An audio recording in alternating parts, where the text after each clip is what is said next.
It was a cold, late autumn night, about 1 year ago. I remember it vividly because it was the first time I'd ever been truly stranded, completely alone, and miles from anything familiar. I was on my way back from visiting my grandmother in a small town about a 4-hour drive from where I lived. Usually, I'd make the trip during the day, but work had been relentless that week, and this was the only window I had. I left her place around 8 in the evening, anticipating being home by midnight, just enough time to grab a few hours of sleep before another demanding day. The initial 2 hours of the drive were uneventful. The highway stretched mostly empty, with only a few scattered cars, their headlights fading into the inky blackness behind me. I had a podcast playing, something light and amusing, aiming to keep my mind engaged and ward off the creeping fatigue.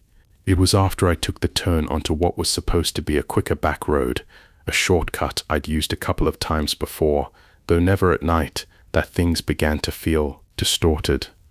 This road was notably narrower, winding through dense forest. Tall, ancient trees loomed on either side, their branches intertwining overhead, effectively blocking out even the faint starlight. There were no streetlights, no houses, just mile after mile of a claustrophobic tunnel of darkness. My headlights barely penetrated the gloom. I distinctly remember thinking how quiet it was. The quiet was unnatural. No crickets chirping, no leaves rustling, not even the distant hum of traffic, just the consistent hum of my own engine and the low murmur of the podcast. I checked my GPS. It indicated I was on track, approximately 1 hour and 30 minutes from home. However, as I drove, a peculiar sensation began to settle over me. It felt as if the road itself had subtly altered. The last time I'd taken this shortcut, it had felt old, but not like this. Tonight, it felt ancient. The asphalt was cracked in numerous places, almost swallowed by encroaching moss and persistent roots. It felt less like a modern road and more like a forgotten path, slowly being reclaimed by the untamed wilderness. After what felt like an eternity, but was likely only 20 minutes, I noticed something peculiar. My GPS, which had been steadily counting down the distance, suddenly appeared to freeze. The numbers simply weren't changing. I glanced down, tapped the screen, and it refreshed, but the remaining distance stubbornly remained the same. I continued driving, assuming it was merely a temporary glitch, but the numbers stayed stuck.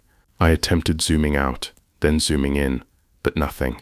It indicated my car was in motion, yet the remaining distance to my destination simply refused to update.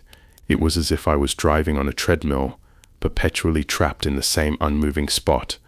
A sharp prickle of unease began to crawl up my spine. I tried to dismiss it. It was late. I was exhausted. My phone was probably just malfunctioning.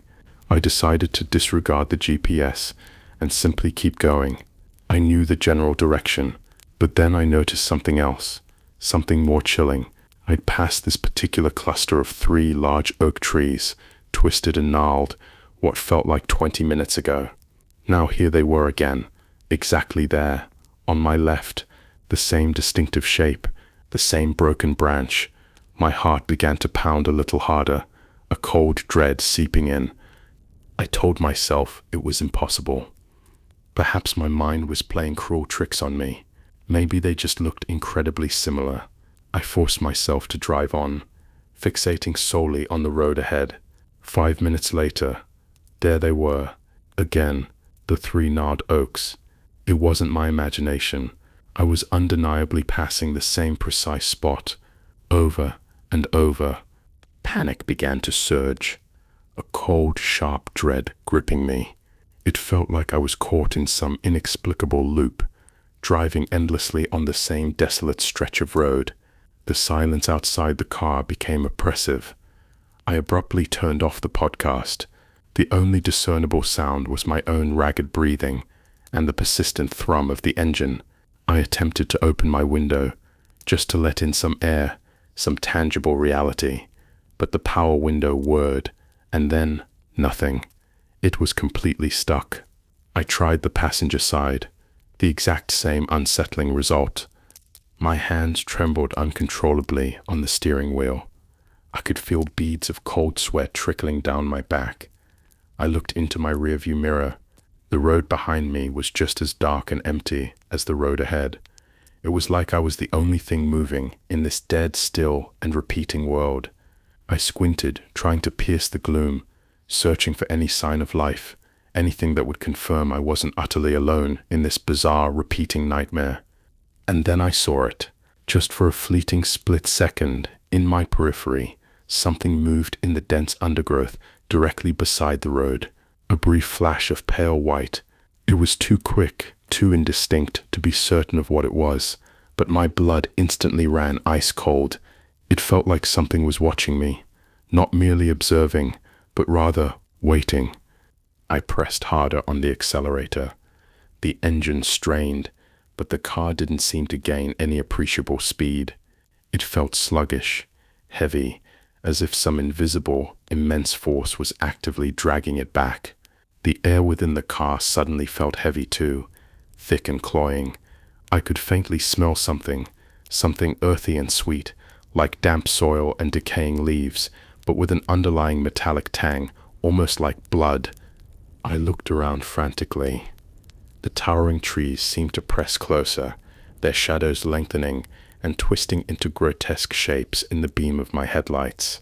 The terrifying feeling of being watched intensified, a crawling sensation on the back of my neck.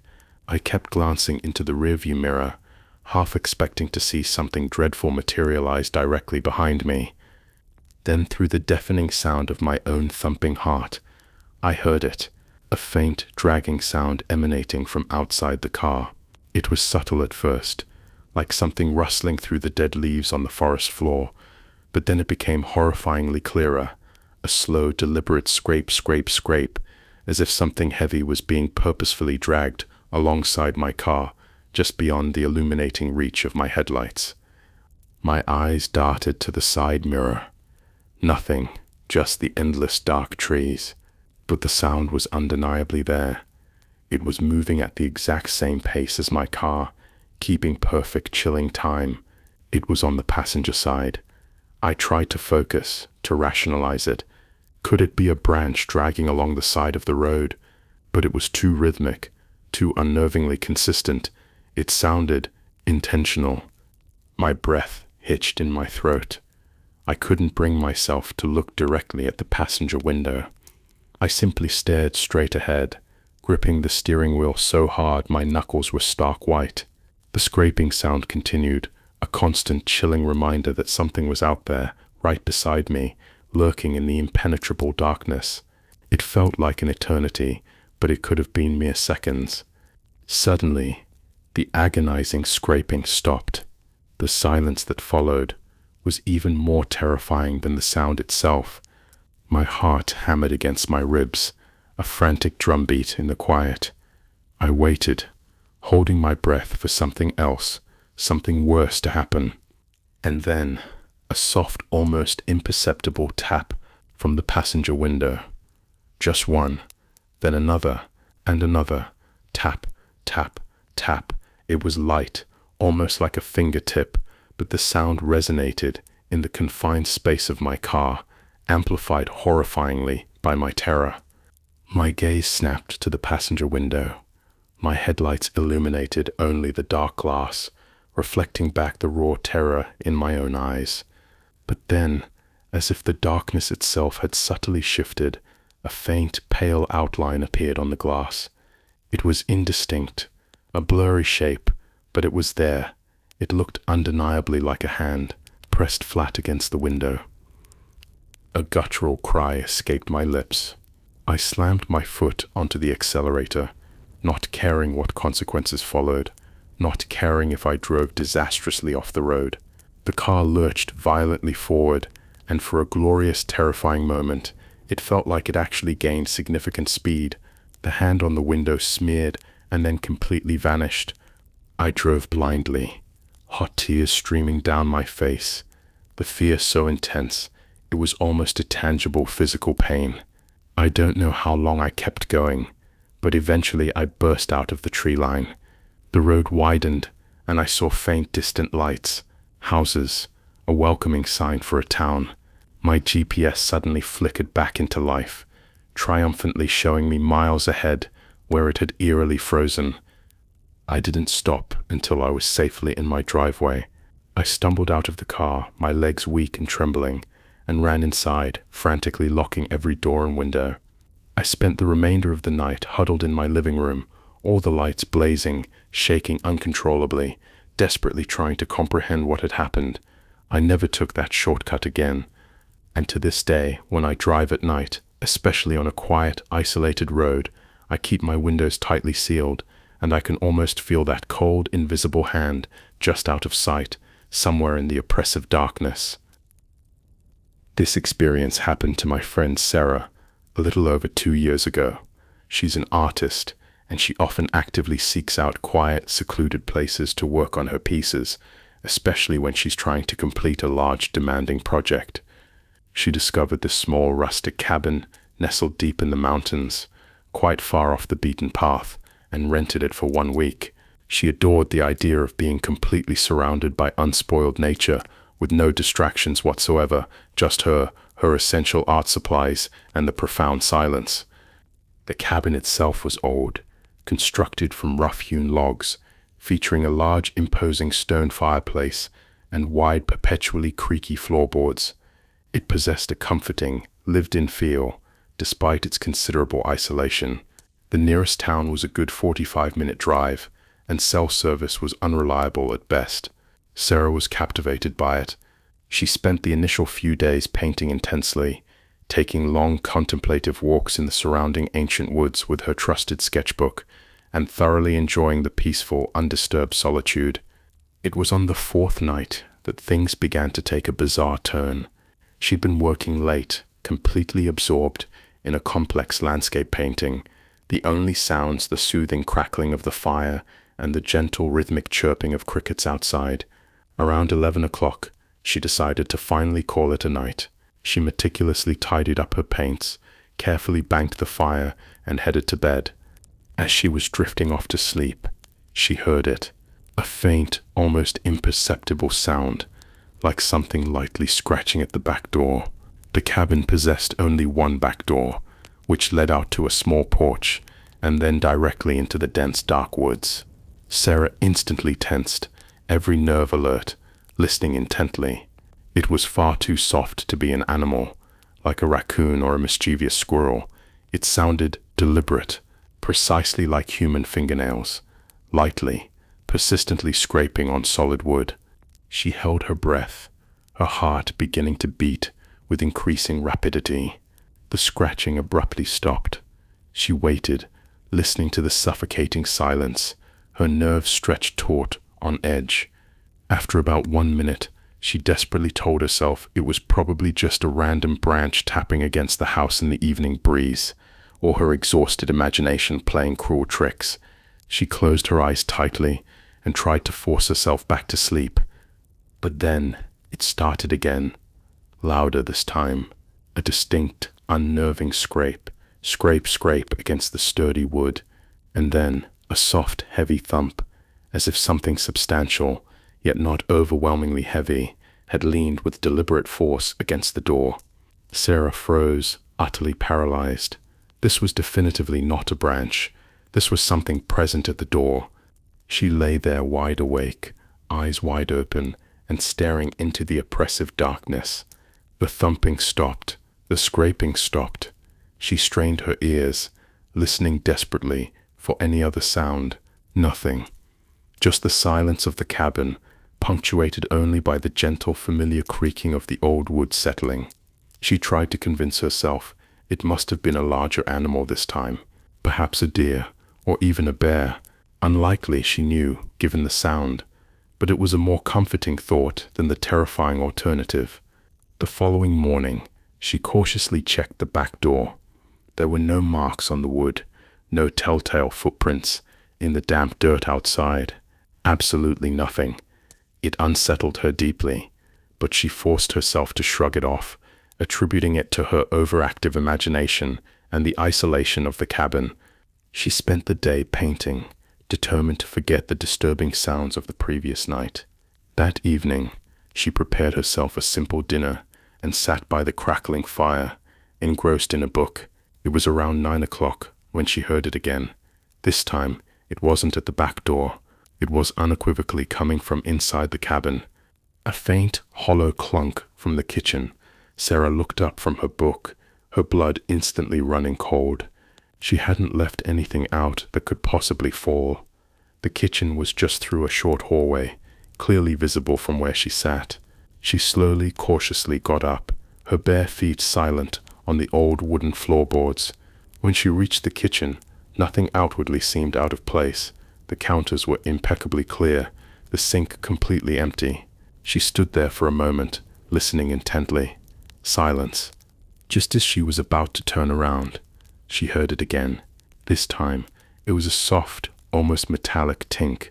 It sounded like it came directly from the pantry, a small, narrow closet located next to the refrigerator.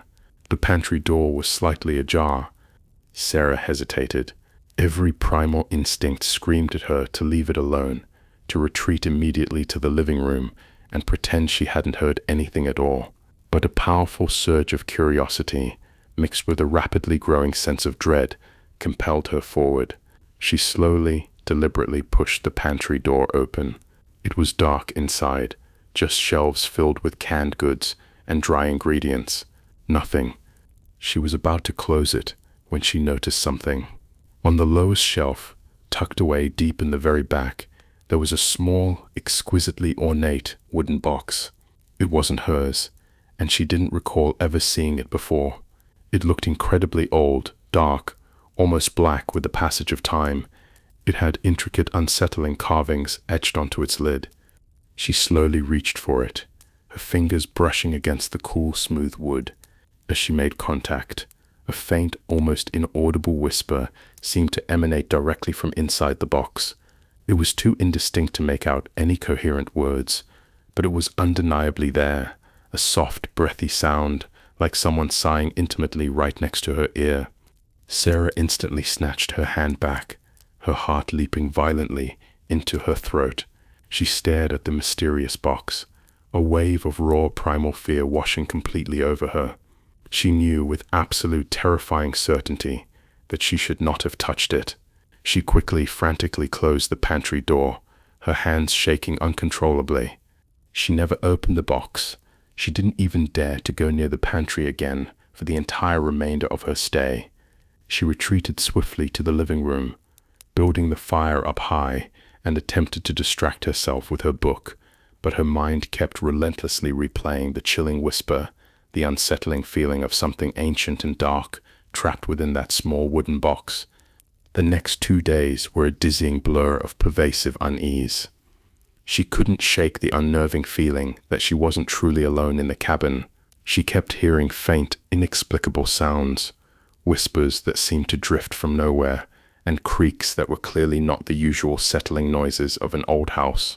She started seeing fleeting things out of the corner of her eye, shadows that seemed to move with intent, indistinct glimpses of something ephemeral in her periphery. She tried to convince herself it was merely stress, profound lack of sleep, or the powerful influence of suggestion, but she knew deep down in her core it was far more than that. On her final night, utterly unable to sleep, she sat by the living room window, staring out into the moonlit woods. The air was perfectly still, cold.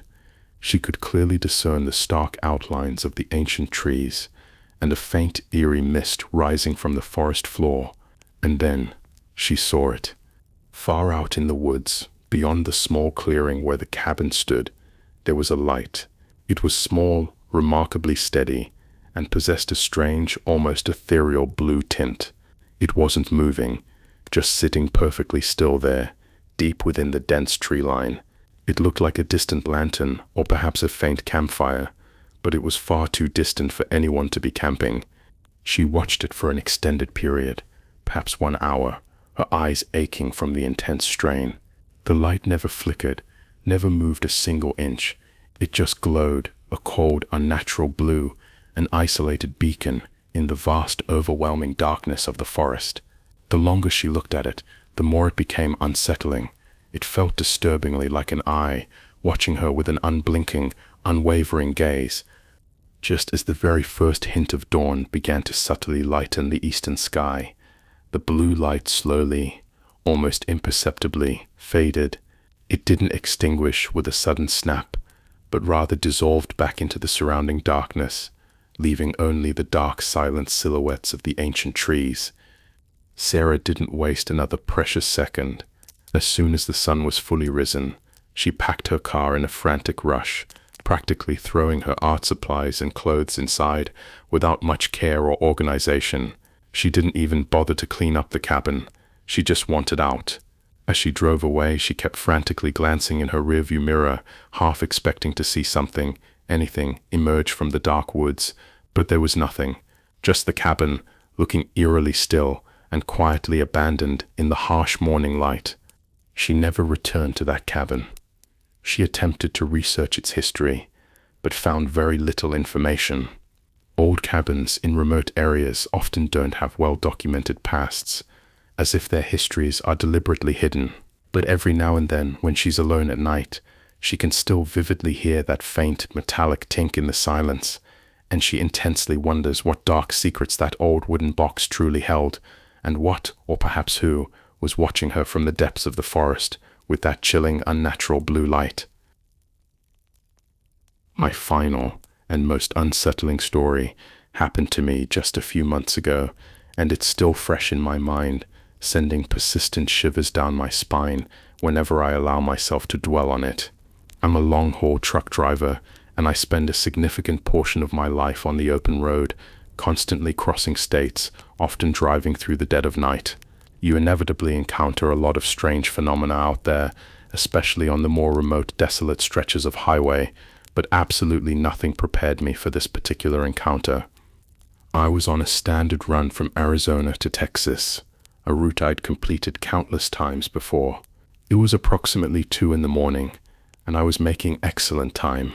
The highway I was navigating was a long, straight ribbon of black asphalt, cutting relentlessly through a vast, empty desert landscape. There were no towns for miles in any direction, just sparse scrub brush, imposing cacti, and the occasional distant mountain range, starkly silhouetted against the inky, starless sky. The air conditioning unit was humming steadily, the radio was playing some classic rock anthems, and I was feeling pretty good despite the lateness of the hour. For about 1 hour, I hadn't seen a single other vehicle. No cars, no other trucks, just the endless dark road, powerfully illuminated by my high-beam headlights. It was the kind of quiet solitude that long-haul truckers become deeply accustomed to, almost comforting in its desolation. Then I saw the very first one, a car conspicuously pulled off to the side of the road on the wide gravel shoulder. It was a mid-sized sedan, dark-colored, and it looked abandoned. There were no hazard lights blinking, no visible sign of anyone inside or even in its immediate vicinity. My initial thought was that it had probably broken down or perhaps simply run out of gas, and the occupants had either walked to the nearest gas station or, more likely, called for a tow service.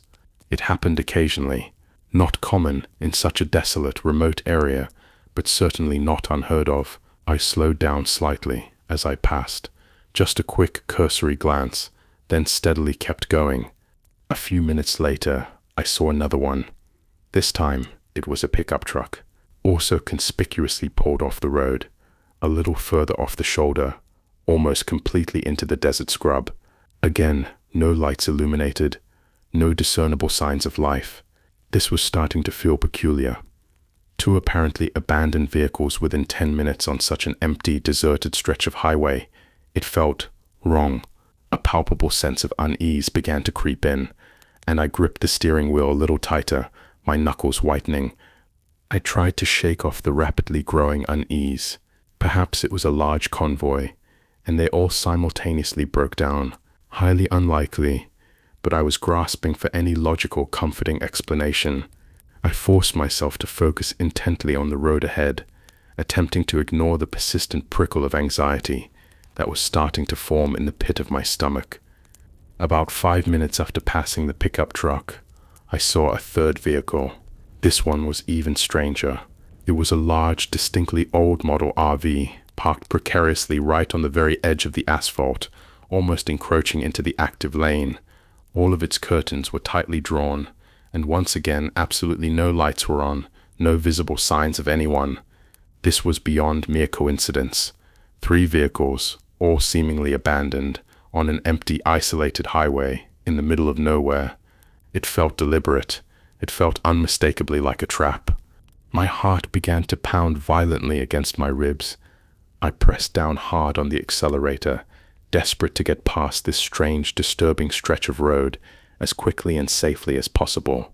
I kept my eyes fixed on the rearview mirror, half expecting to see someone suddenly appear from the darkness, a shadowy, menacing figure emerging from one of the abandoned vehicles. Nothing. The road behind me remained empty, completely swallowed by the consuming darkness. I drove for another 10 minutes, my nerves stretched taut to the breaking point, convinced I was going to see another one, or horrifyingly worse, something actively moving. And then, I did see something, but it wasn't another vehicle.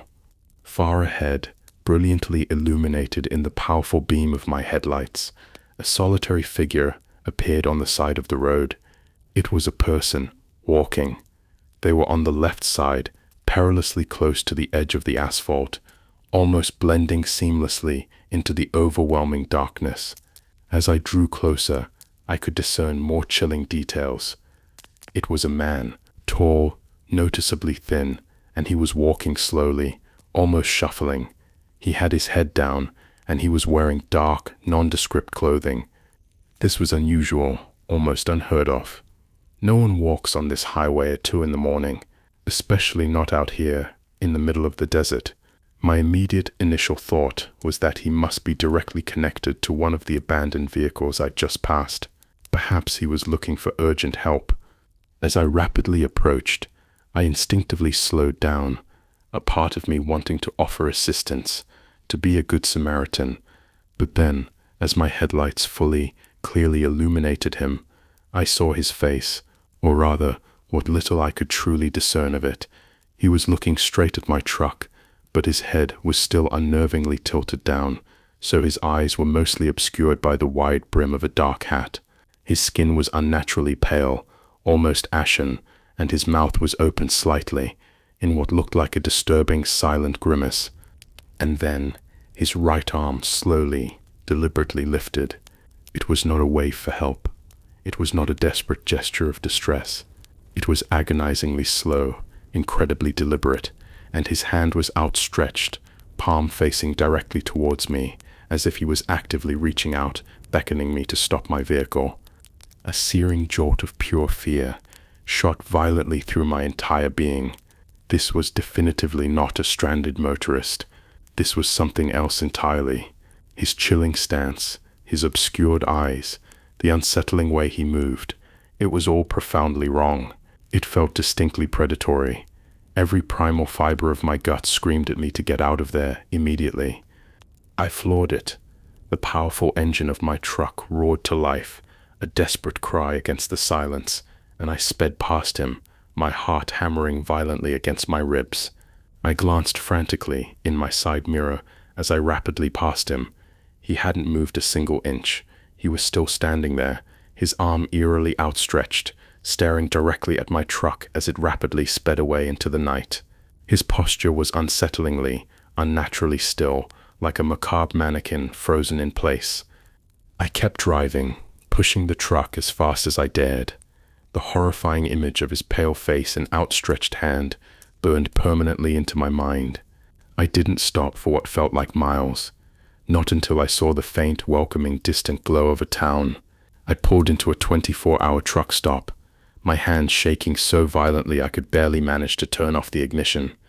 I stumbled inside, grabbed a hot coffee, and tried to calm my wildly racing heart. I tried to rationalize it. Perhaps he was just a confused, desperate person, but the overwhelming feeling of dread, of something profoundly and irredeemably wrong, stubbornly refused to leave me. The next day, as I was finally finishing my route and catching up on the news on my phone, I saw a local report. 2 people had been officially reported missing in the exact area where I'd terrifyingly seen the abandoned vehicles. Their car had been found abandoned on the side of that same desolate highway. There were no signs of struggle, just gone. The article mentioned that the car had a flat tire, as if something sharp had been strategically placed in the road to disable it. My blood ran ice cold. I immediately, sickeningly thought of the other abandoned vehicles I'd seen, the pickup, the RV, and then, with a chilling clarity, I thought of the man with the unnaturally pale face, deliberately beckoning me to stop.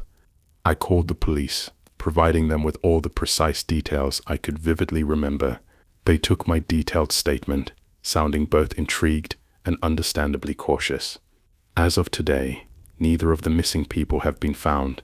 The police haven't released any further information about what precisely happened, or if the other abandoned vehicles were truly connected to this chilling disappearance.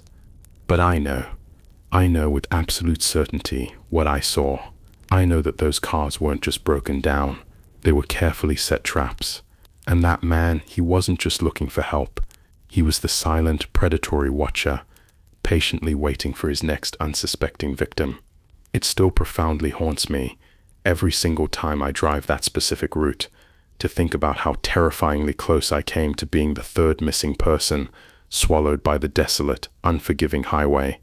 I still drive that route, as it's part of my job, but now, every single time I see an abandoned vehicle, my foot instinctively hovers over the accelerator, and I meticulously scan the surrounding darkness, always looking for a pale face and an outstretched hand. I never stop, not for anything,